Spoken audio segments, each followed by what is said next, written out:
নমস্কাৰ জোনাক এডুকেশ্যনলৈ আপোনালোক সকলোকে স্বাগতম জনালো ইতিমধ্যে অসমৰ বিভিন্ন জিলাসমূহত দশম শ্ৰেণীৰ প্ৰি বোৰ্ড এক্সামিনেশ্যন সমূহ অনুষ্ঠিত হৈ গৈছে আৰু আজি তাৰে তিনিচুকীয়া ডিস্ট্ৰিক্টৰ গণিত বিষয়ৰ প্ৰশ্ন উত্তৰসমূহৰ লৈ এই ভিডিঅটো প্ৰস্তুত কৰিছো আৰু এই ভিডিঅটো প্ৰথম পাৰ্ট হ'ব তাত MCQ 45 টা মই সমাধান কৰিছো আহকচোন আমি প্ৰশ্নসমূহ চাও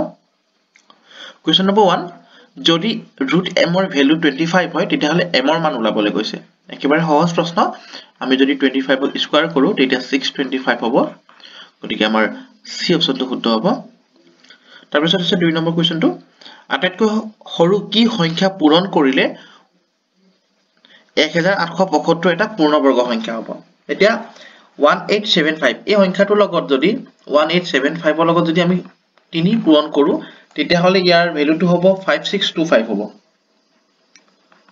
5625 আৰু এই 5625 টো 75 ৰ এটা বৰ্গ গতিকে আমাৰ অপচনটো আমাৰ বি শুদ্ধ হ'ব 3 question number 3 thrice x cube y cube, 10x cube y square আৰু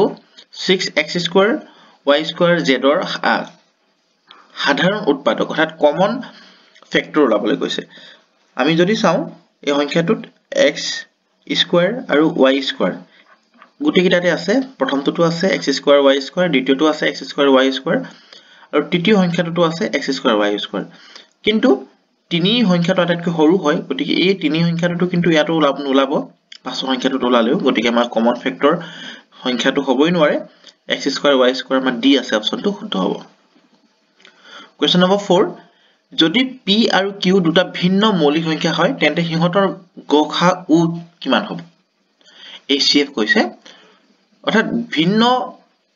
সংখ্যা অৰ্থাৎ বেলেগ বেলেগ সংখ্যা ধৰিছো আমি p আৰু q আমি জানো p আৰু q টো কেতিয়াও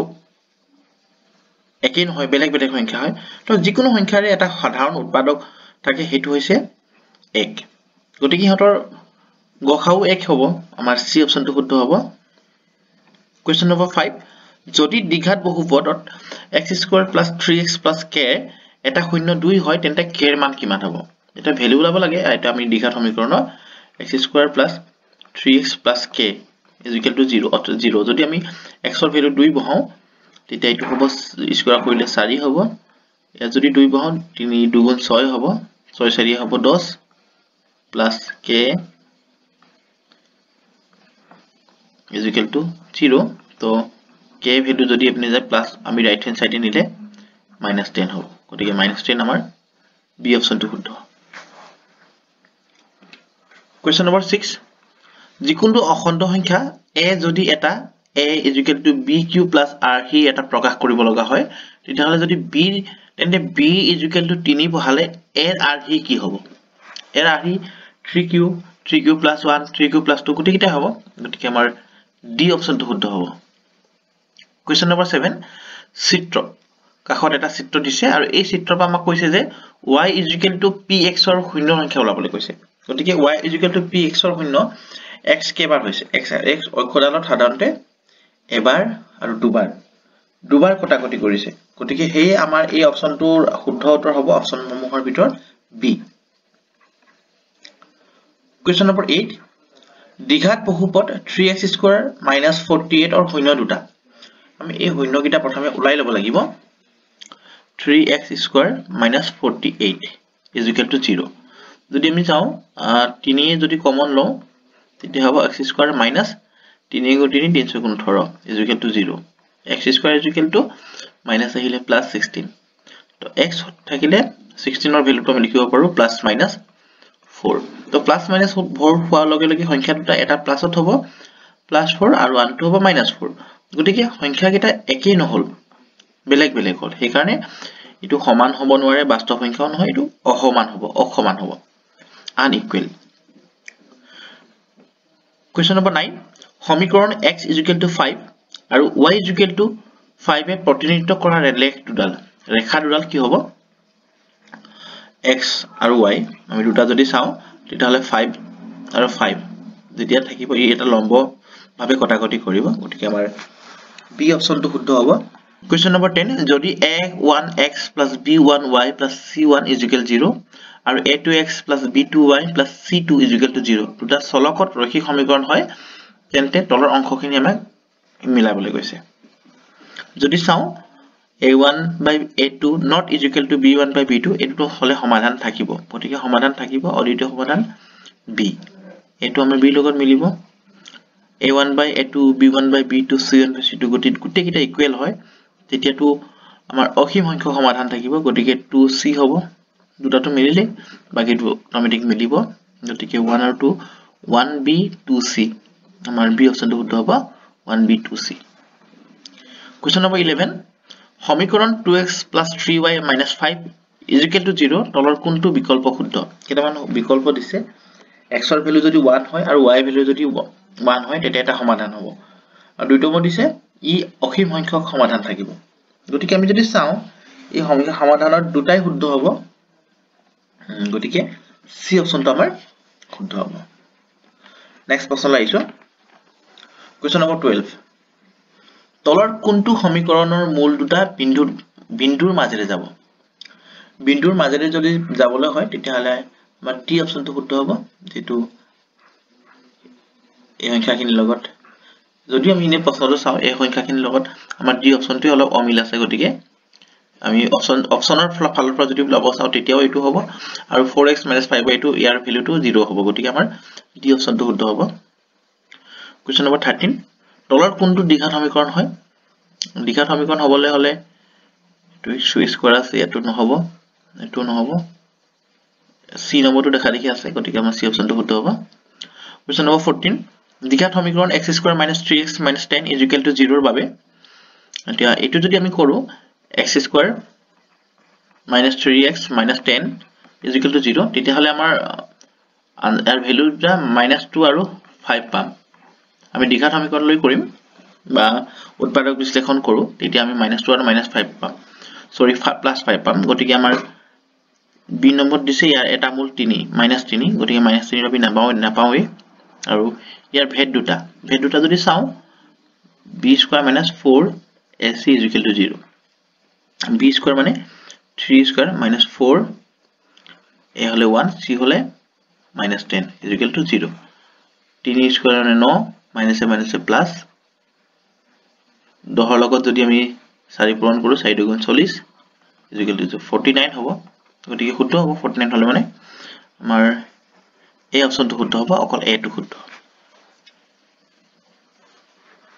question number 15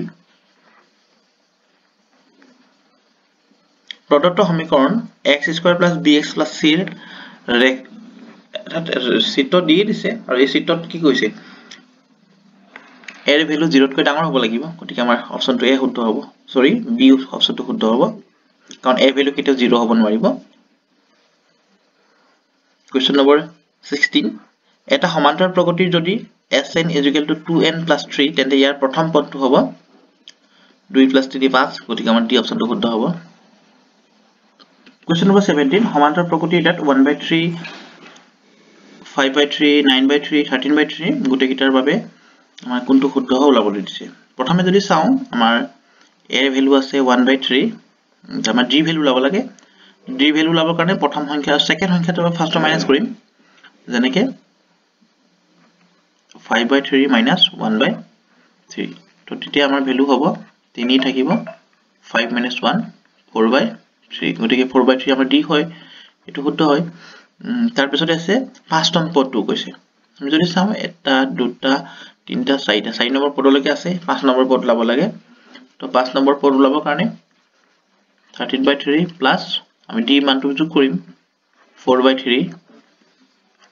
13 লগত 4 যোগ কৰিলে 17 হ'ব আৰু 3 টো লখাগু হয় গতিকে হয় b নম্বৰটো শুদ্ধ হয় আৰু c কৈছে যে প্ৰথম পাঁচটা পদৰ যোগফল 17/3 এটোহে ওলাব লাগিব a = 1/3 তপন d ৰ ভ্যালু হ'ব 4/3 আৰু n ৰ ভ্যালু আছে 5 যদি আমি যোগফলৰ সূত্ৰটো লও sn = n/2 2a plus n minus 1d এই যদি সূত্ৰটো কৰো n ৰ ভ্যালু 5/2 2a ৰ ভ্যালু আছে 1/3 n ৰ ভ্যালু আছে 5 minus 1 আৰু d ৰ ভ্যালু আছে 4/3 তো এইটো সূত্ৰ কৰিলে আমি 17/3 টো নাপাওঁ গতিকে আমাৰ c টো শুদ্ধ হয় যদি আমি চাওঁ a আৰু b শুদ্ধ হ'ব লাগিব এই অপচনটো শুদ্ধ a আৰু b শুদ্ধ কোৱেশ্চন নম্বৰ 18 যিকোনো সমান্তৰাল প্ৰকৃতিৰ বাবে যদি প্ৰথম পদ a সাধাৰণ অন্তৰ d হয় আৰু l মানে অন্তিম পদ হয় তেতিয়াহ'লে পদৰ সংখ্যা n থাকে তেন্তে ক অংশ লগত খ অংশ মিলাবলৈ দিছে প্ৰথমে চাওঁ যোগফল nতম পদ আৰু যোগফল বুলি ক'লে 5 প্লাস থাকিব অপচন নম্বৰ a শুদ্ধ হ'ব 2 লগত a মিলিব কাৰণ যোগফল লগত মিলিব তাৰ পৰা আমাৰ আছে nতম পদ বুলি ক'লে লাষ্টৰ লগত মিলিব অৰ্থাৎ 1 to c লগত মিলিব আৰু লাষ্টত থাকিলে গতিকে 1c 2a 1c 2a এটো অপচন ডি টো আমাৰ শুদ্ধ হয় কোৱেশ্চন নম্বৰ 19 যদি ত্ৰিভুজ ABC কোৱেশ্চন নম্বৰ 19 ত্ৰিভুজ ABC যদি D আৰু E ক্ৰমে বাহু AB আৰু AC ওপৰত দুটা বিন্দু যাতে DE সমান্তৰাল BC হয় য'ত AD 3 cm আৰু DB 6 cm তেন্তে AE অনুপাত EC হ'ব যদি অনুপাতটো চাওঁ 3:6 থাকে তেতিয়া 3/6 যদি কাটো 2 ভাগৰ 1 হ'ব গতিকে 1:2 অৰ্থাৎ 1 অনুপাত 2 হ'ব গতিকে আমাৰ বি অপচনটো শুদ্ধ হ'ব আৰু তলত এটা চিত্ৰ দিছে প্ৰদত্ত চিত্ৰত থকা ত্ৰিভুজ কেইটাৰ বাবে কোনটো উক্তি শুদ্ধ ত্ৰিভুজটোৰ ভিতৰত যদি চাওঁ AOB সৰ্বগ্ৰহম DOC তো নহয় গতিকে আমাৰ সি অপচনটো শুদ্ধ হ'ব কোৱেশ্চন নম্বৰ 21 তলত কোন কেইটা উলম্ব ৰেখা থাকিব উলম্ব ৰেখাৰ একে বিন্দুত থকা পইণ্টটো হ'ব অপচনসমূহৰ ভিতৰত ইয়াৰ সি টো শুদ্ধ হ'ব ভিডিওটো লং হ'ব হেকাৰণে মই কিছুমান শৰ্টকে দেখাই দিছো পৰৱৰ্তী সময়ত তোমালোকে কমেন্ট কৰিবা মই এই বিষয়ত মই ডিটেইলছ ভিডিও তোমালোকৰ ওচৰলৈ প্ৰেৰণ কৰিম কোৱেশ্চন নম্বৰ 22 তলৰ বিন্দু কেইটা মূল বিন্দুৰ পৰা দূৰত্ব ঊৰ্ধ্বকমত সজোৱা অৰ্থাৎ আমাক কৈছে যে অৰিজিন অৰ্থাৎ আমাৰ যি মূল বিন্দুটো 0.0 হ'ব গতিকে 0,0 আৰু মূল বিন্দুৰ পৰা যদি চাওঁ দূৰত্ব কেইটা ওলাব হলে আমি বস একো কৰিব নাই আমি দুটা অংককে লম স্কয়াৰ কৰি যোগ কৰি দিম গতিকে 4 স্কয়াৰ হ'ব যেনেকে 4 স্কয়াৰ প্লাস 0 গতিকে এটো হ'ব 16 আৰু দ্বিতীয়টো হ'ব 1 1 গতিকে 1 স্কয়াৰ টু 1 হ'ব আৰু এটো স্কয়াৰ 1 হ'ব গতিকে 1 1 হলে মানে 2 হ'ব √2 আৰু তৃতীয়টো হ'ব 0,6 6 কৈছে গতিকে 0 প্লাস মাইনাস 6 গতিকে 6 ৰ স্কয়াৰ হ'ব 36 √36 হ'ব মাইনাস স্কয়াৰ প্লাস গতিকে আমি যদি চাওঁ ঊৰ্ধ্বকমত 1 1,1 টো আগত থাকিব তাৰ পিছত থাকিব 4,0 নাই গতিকে আমাৰ ডি অপচনটো শুদ্ধ হ'ব তাৰপৰা কোৱেশ্চন নম্বৰ 23 আছে চাৰিটা বিন্দু A x1 y1 b x2 y2 c x3 y3 আৰু d x4 y4 এটা বৰ্গ প্ৰতিনিধিত্ব কৰিব যদি বৰ্গ হয় ইয়াৰ গোটেই কেইটা বাহু সমান হ'ব আৰু লগতে কৰ্ণ কেইটাও সমান হ'ব গতিকে কৰ্ণ যদি আমি চাওঁ এটো বৰ্গ A B C D কৰ্ণ সমান হ'ব গতিকে 2 নম্বৰ অপচনত কৰ্ণ কেইটা সমান নোহোৱা দিছে গতিকে আমাৰ যদি চাওঁ 1 আৰু 3 কোনটো আছে সি অপচনটো শুদ্ধ হ'ব কোৱেশ্চন নম্বৰ 24 যদি x, 0 বিন্দুটো 2,3 আৰু -4,5 বিন্দু দুটাৰ পৰা সম দূৰত্বত থাকে তেতিয়া হলে ইয়াৰ মান হ'ব যদি সম দূৰত্বত থাকে আমি এই সংখ্যাটোৰ লগত এটো যদি মিলাব লাগিব আকৌ এই সংখ্যাৰ লগত 4.5 মিলাব লাগিব তেতিয়া যদি চাওঁ x যদি মিলাও 3 স্কয়াৰ হলে 9 হ'ব গতিকে আমাৰ ডি অপচনটো শুদ্ধ হ'ব তোমালোকে মিলাব পাৰা x, 0 লগত 2 আৰু 3 এই দুটা দূৰত্ব ওলাবা দূৰত্ব সূত্ৰ মতে ইকুৱেল টু আকৌ x, 0 তাৰ লগত আকৌ দূৰত্ব ওলাব লাগিব -4,5 এই দুটাৰ মাজত দূৰত্ব ওলাব লাগিব দূৰত্ব সূত্ৰ এটো হ'ব x2 - x1 whole square plus y2 - y1 whole square গতিকে এইকেইটা সূত্ৰত ব্যৱহাৰ কৰিলে ডি অপচনটো শুদ্ধ পাবা কোৱেশ্চন নম্বৰ 25 sin স্কয়াৰ 30 আৰু cos স্কয়াৰ 30 অৰ্থাৎ sin স্কয়াৰ 30 বা cos স্কয়াৰ 30 মাইনাস কৰিব দিছে যদি এই সংখ্যাটো আমি মাইনাস কৰো তেতিয়া হলে সাম sin 30 মান হ'ব 1/2 আৰু এটো 1/2 মাইনাস আৰু cos 30 মান হ'ব √3/2 স্কয়াৰ আছে গতিকে স্কয়াৰ হ'ব লিখিছো মই 1/4 minus 3/4 এটা যদি করো এগুলো minus 2 আৰু 4 হ'ব 2 4 1/2 minus আছে গতিকে আমাৰ ডি অপচনটো শুদ্ধ হ'ব পৰৱৰ্তী প্ৰশ্ন লাইছো কোৱেশ্চন নম্বৰ 26 ত আছে ব্যাসৰ প্ৰতি বিন্দুত থকা স্পৰ্শক দুডাল ব্যাসৰ প্ৰতি বিন্দুত থকা স্পৰ্শক দুডাল সদায়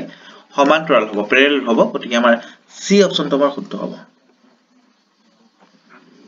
কোৱেশ্চন নম্বৰ 27 যদি x আৰু y পূৰক কোণ হয় তেতিয়াহলে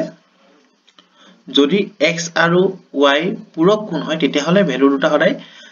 sin x = cos y হ'ব গোটেইখিনি সেম আছে গোটেইখিনি নহব আমাৰ বি অপচনটো শুদ্ধ হ'ব কোৱেশ্চন নম্বৰ 28 ক অংশৰ লগত খ অংশ মিলাবলৈ দিছে আমাক ভ্যালু ওলাবলৈ দিছে আৰু এটা যদি ভ্যালু লোৱা হয় তেতিয়াহলে আমাৰ সি অপচনটো শুদ্ধ হ'ব কোৱেশ্চন নম্বৰ 29 চিত্ৰত PQ আৰু PR দুডাল স্পৰ্শ আছে যত QPR = 65 হয় তেন্তে QOR ৰ ভ্যালু ওলাবলৈ দিছে অৰ্থাৎ QOR আমি যদি চাও যেহেতু স্পৰ্শক দুডালৰ ওপৰত বৃত্তৰ কেন্দ্ৰৰ পৰা টনাত এক লম্ব হ'ব লম্ব হলে এইটোৱে 90 ডিগ্ৰী বুজাব আৰু ইউ 90 ডিগ্ৰী বুজাব গতিকে আমি যদি চাও 360 হ'ব টোটাল আৰু 360 পৰা আমাৰ কিমান বাদ কৰিব লাগিব হেকিটা হৈছে 65 90 আৰু 90 একিটা যদি বাদ কৰি দিও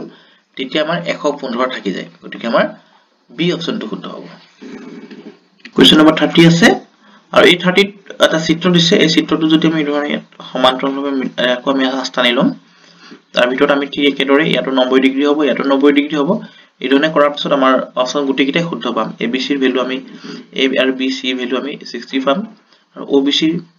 ভ্যালু আমি 25 পাম আৰু ABO ইয়াৰ ভ্যালুটো 90 ডিগ্ৰী হ'ব কাৰণ স্পৰ্শ হয় গতিকে তিনটা যত শুদ্ধ আছে ডি অপচনটো আমাৰ শুদ্ধ হ'ব 31 টো একেবাৰে সিম্পল প্ৰশ্ন এটো কিতাপত আছে তোমালোকে চাই লবা ডি অপচনটো শুদ্ধ হ'ব আৰু 32 আছে আৰু এই 32 ৰ ভ্যালুটো আমাৰ ডি অপচনটো শুদ্ধ হ'ব কিয়নো গুটেখিনি মানে সমান হ'ব থিটা বাই বৃত্তকলাৰ কালি থিটা বাই 360 পাই r স্কয়াৰ থিটাৰ ভ্যালুটো থিটা বাই 360 পাই r স্কয়াৰ গতিকে এই পাই r স্কয়াৰ যদি আমি কৰিবলৈ যাও আমাৰ গুটেকিটা উত্তৰে শুদ্ধ হয় কোৱেশ্চন নম্বৰ 33 যদি এটা বৃত্তৰ পৰিসীমা আৰু কালি সাংখ্যিকভাৱে সমান হয় তেন্তে বৃত্তটোৰ ব্যাস হ'ব ডায়ামিটাৰ ওলাবলৈ দিছে আমি যদি চাও বৃত্তৰ পৰিসীমা সূত্ৰটো হৈছে 2 পাই r যেটো সাংখ্যিকভাৱে সমান কৈছে আৰু কালি হৈছে আমাৰ পাই r স্কয়াৰ এটো বৃত্তৰ কৈছো দেই এটা বৃত্তৰ যদি চোৱা হয় পাই r টো কেনসেল যদি হৈ যায় তেতিয়াহলে থাকিব আমাৰ r ৰ ভ্যালু অকল 2 থাকিব r মানে ব্যাসাৰ্ধৰ ভ্যালু এতিয়া আমাক কৈছে যে ব্যাস ওলাবলৈ কৈছে বা ডায়ামিটাৰ ওলাবলৈ কৈছে গতিকে ডায়ামিটাৰ মানে d = 2r হয় গতিকে 2 * r ৰ ভ্যালুটো 2 2 2 4 হ'ব ডায়ামিটাৰ গতিকে আমাৰ সি অপচনটো শুদ্ধ হ'ব কোৱেশ্চন নম্বৰ 34 এটা ঘনকৰ বাহুৰ দৈৰ্ঘ্য যদি 3 গুণ বৃদ্ধি কৰা হয় তেন্তে সিহঁতৰ আয়তনৰ অনুপাত হ'ব 3 গুণ কৰিলে 27 হ'ব আমাৰ সি অপচনটো শুদ্ধ হ'ব আৰু কাষত এটা চিত্ৰ আছে চিত্ৰটোৰ আমি চাইকেনে ইয়াৰ আয়তন ওলাব লাগে গতিকে চিত্ৰটো যদি চাও এটা অৰ্ধগোলক আছে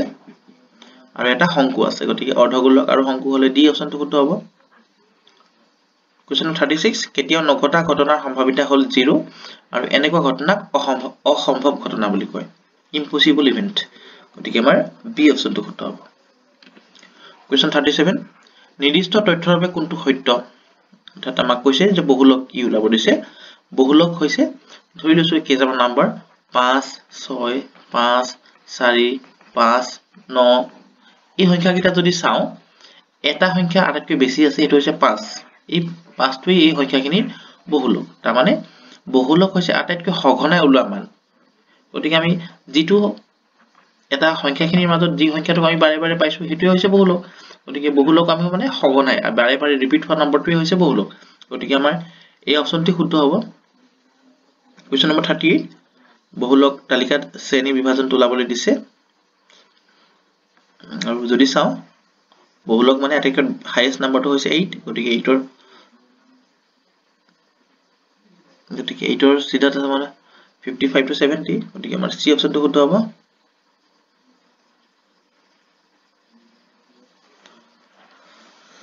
তবা নেক্সট আছে যদি ই এটা ঘটনা হয় তেন্তে ইয়াৰ কোনটো শুদ্ধ হ'ব যদি ই ঘটনা হয় অৰ্থাৎ আমাৰ তেতিয়া ভিতৰত আমি যদি অপচনসমূহ চাওঁ আমাৰ সি অপচনটো শুদ্ধ হ'ব এ আৰু বি দুটাই কোৱেশ্চন 40 10 সেন্টিমিটাৰ ব্যাসাৰ্ধৰ চুঙা এটাৰ আয়তন 44/7 সেন্টিমিটাৰ হয় তেন্তে উচ্চতা ওলাব লাগে আমাৰ ৰেডিয়াস আছে 10 আৰু আয়তন আছে 44/7 যদি আমি ওলাও এইটো সূত্ৰ যেনেকৈ চুঙাৰ আয়তনৰ সূত্ৰটো পাই r² h = 44/7 এই সূত্ৰটো ইউজ কৰিবা r ৰ ভ্যালু বহাবা 22/7 r ৰ ভ্যালু বহাবা 10² h তেতিয়া 44/7 থাকিব এটো এফালে গলে কাটিলে আমি দুইবাৰ যাব গতিকে 2 ক আমি কি এখন কৰিব লাগিব এখন কৰিব লাগিব তেতিয়া 0.2 হ'ব গতিকে আমাৰ বি অপচনটো শুদ্ধ হ'ব আৰু কোৱেশ্চন 41 আছে এটা পাখা এবাৰ মাৰি পঠোৱা হৈছে তেন্তে ইয়াৰ মৌলিক সংখ্যা কিটা হৈছে 1/6 এটো নহয় তাৰপৰা এটা যুগ্ম সংখ্যাৰ পৰা সম্ভাৱিত হল 1/2 অৰ্থাৎ যুগ্ম সংখ্যা আমি 6 লগত কি এটা পাম পাখাত যেহেতু 1 পৰা 6 লৈ নাম্বাৰ থাকে 1 2 3 4